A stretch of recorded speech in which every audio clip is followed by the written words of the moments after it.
Mindsetnya kita harus ubah. Kepemimpinan kita ini seperti apa sih seharusnya? Bagaimana membuat orang punya keterbukaan? Kabar yang menjadi menarik, apa yang kita lakukan itu sangat-sangat dekat dengan bagaimana kita punya kemaslahatan buat orang lain. Pemimpin harus suka belajar. Termasuk seperti yang sekarang ini kita lagi belajar nih. Kenapa belajar itu penting sih? Kalau saya sih ingat banget dengan pernyataannya Gusti Allah nih. Barang siapa berilmu akan ditinggikan derajat. Pemimpin yang mau belajar sehingga berilmu, pasti derajatnya akan ditinggikan. Itu tidak sama dengan kemudian kaya raya secara duniawi. No. Tetapi kemampuan-kemampuan yang lain. Teman-teman, inilah kenapa kita harus aware dengan diri kita. Ya, siap. Yuk, kenapa berilmu penting? Belajar membuat kita berilmu. Dengan berilmu kita bisa nih melakukan hal-hal diantaranya merekayasa pola pikir. Anak buah kita pola pikirnya tadinya nggak bagus, dengan kita punya ilmu bisa direkayasa pola pikirnya menjadi positif. Yang tadinya malas-malasan, nggak achieve, nggak capek, dengan kita rekayasa cara berpikirnya dengan ilmu kita, dia kemudian menjadi orang-orang yang sampai hal-hal yang harusnya dia sampai. Ini kekuatan ilmu. Selanjutnya, yang ketiga, cara pentingnya, tidak ada hal yang mustahil untuk apapun yang kita pengen raih atau wujudkan. Catatannya, selama kita mempelajari ilmu,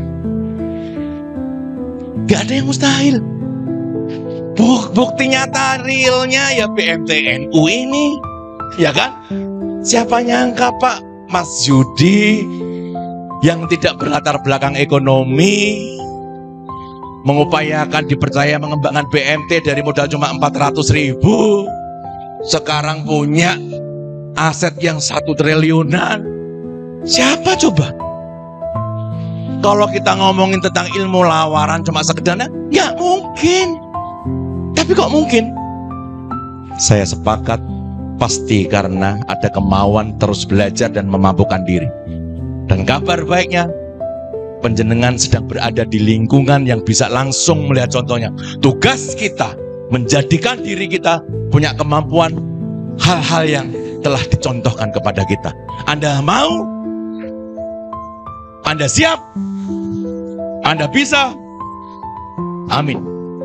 Hal berikutnya, jangan lupa, ini sama nih, mendevelop orang itu pun harus punya kesadaran. Mereka dibangun untuk selalu ingat bahwa berinvestasi dalam bentuk leher ke atas itu penting. Ini yang ngomong orang terkaya di dunia nomor 3 itu.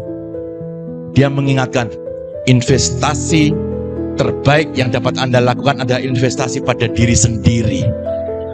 Belajar itu investasi loh. Ya, catatan berikutnya tuh, semakin banyak Anda belajar, semakin banyak yang akan Anda hasilkan, dapatkan. Insya Allah beneran.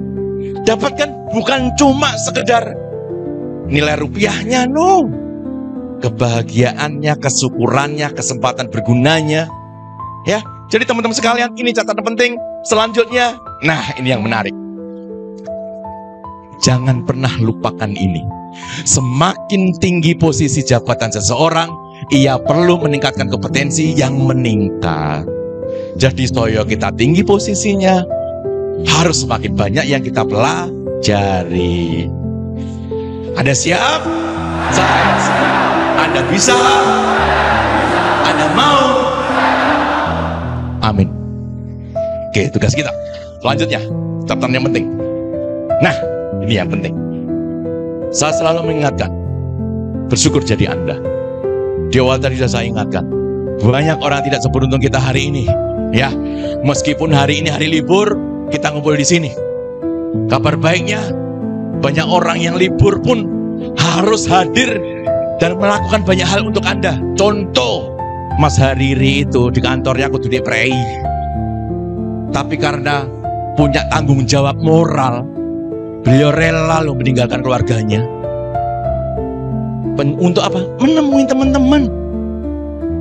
Ini salah satu hal yang mudah-mudahan kalau kita tanyain, mesti milihnya liburan.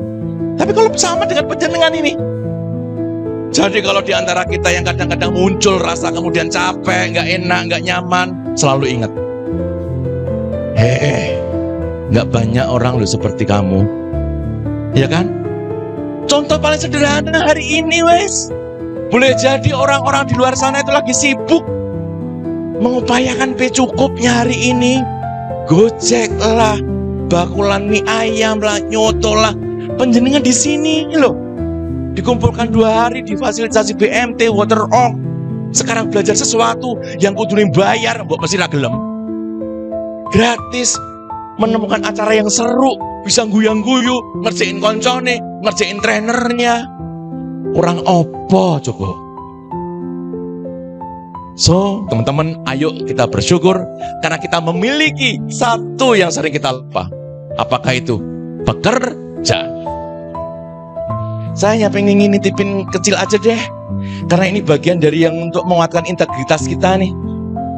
Kalau ngomongin kita punya pekerjaan, catatannya banyak sekali, maknanya banyak sekali. Yang salah satu di antaranya pasti kita sedang ngomongin tentang sebuah potensi. Kalau kita nggak punya pekerjaan, kita nggak akan punya kesempatan mengembangkan potensi yang kita punya. Ya kan? Gini dikit. Yang kedua, dakwah. Bekerja itu dakwah. Panjenengan mengabarkan, membantu orang, yang kemudian mereka terbebas dari jeratan rentenir, yang berkaitan dengan kemitraan Water Org. Sekarang mulai peduli dengan benernya membuang hajat. Itu dakwah. Bekerja bagi kita kadang lupa, itu amanah yang dititipkan kepada BMT kita, harus kita jaga dengan sepenuh hati. Integritasnya maka nomor 1. Selanjutnya bekerja adalah anugerah. Yes. Orang lain gak seberuntung panjenengan, mbak-mbak. Mereka mungkin saya lagi nyusoni anaknya, resone dindi, lagi ngucek-ngucek lambi. Mungkin juga sama dengan panjenengan itu lakukan. Tapi panjenengan punya sesuatu loh. Ditanyain Mbak Ida, ngasto di mana? Kerja di mana? Di BMTNU. Oh, BMTNU ya. Langsung ngerti BMT. Coba kalau Anda jadi saya. Mas Dimas kerja di mana? Little B. Oh, Little B. B lebah. Little B. Oh, jual madu ya? Jadi jual madu. Enggak Pak, saya itu trainer. Oh, saya training. Oh, bikin celana training ya? Saya bingung itu. Ini anugerah loh. Bekerja jangan pernah lupa, itu adalah bagian dari kita memiliki kehormatan. Integritas diantaranya menjaga kehormatan itu. Terhormat. Dulu waktu kita ketemu dengan teman-teman reuni, kan kita nggak yang menjadi spesial. Sekarang, wow, reuni nganggo papan nama, melakukannya miring. BMT-nya gen ketok. Iya kan? Dulu mertua kita sebelum kita jadi seseorang, wow, dilirik we orang. Rasa mantuk-mantuk, oh banget ya mas. Tapi sekarang, wow, mertuane kita itu nomor 1.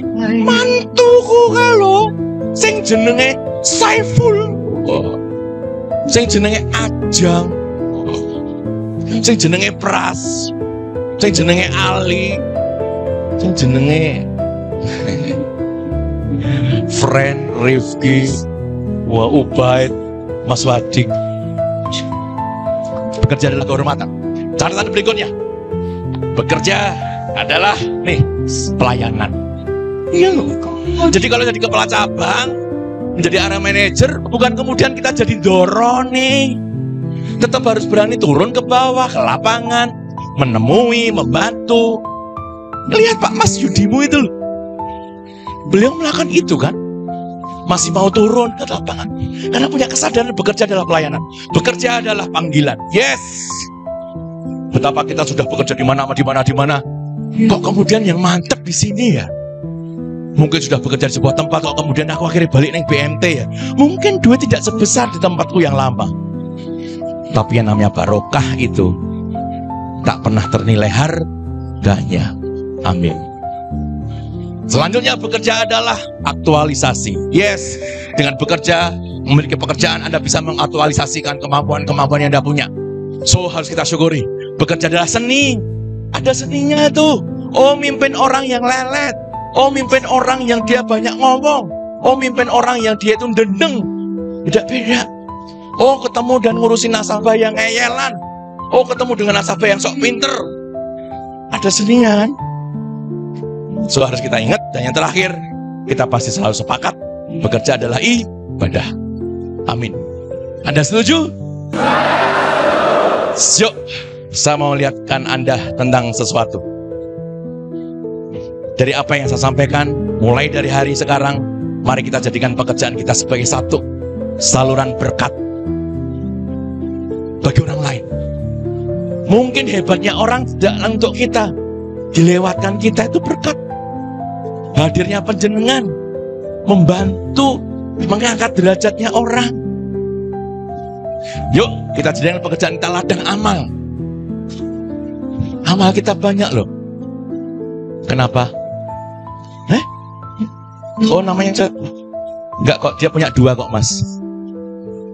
Apa yang logur? Enggak, sudah kok, Mas Faisal. Punyanya Faisal yang ini ya. Oke.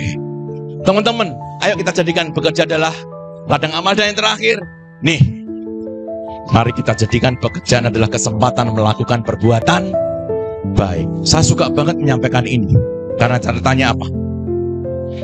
Kita tidak pernah tahu dari kebaikan mana yang menjadi penolongnya kita. Boleh jadi loh, kita cuma datang mengarahkan, Bapak Nun Sewu, itu WC-nya mbok dibenerin, eman-eman. Putra-putra panjenengan tuh keren-keren banget, sehat-sehat banget. Nanti nek WC-nya nggak benar, nggak gitu-gitu misalkan, itu sepele loh. Tapi ternyata apa yang kita ungkapkan bisa membuat orang jadi pikir, oh iya ya. Nah, kalau ada di antara Anda yang masih merasa nggak oke dengan apa yang kita punya, mari kita luruskan niat kita bekerja hari ini, melakukan yang terbaik untuk apa yang sudah menjadi amanah buat kita. Anda setuju? Saya setuju. Anda siap?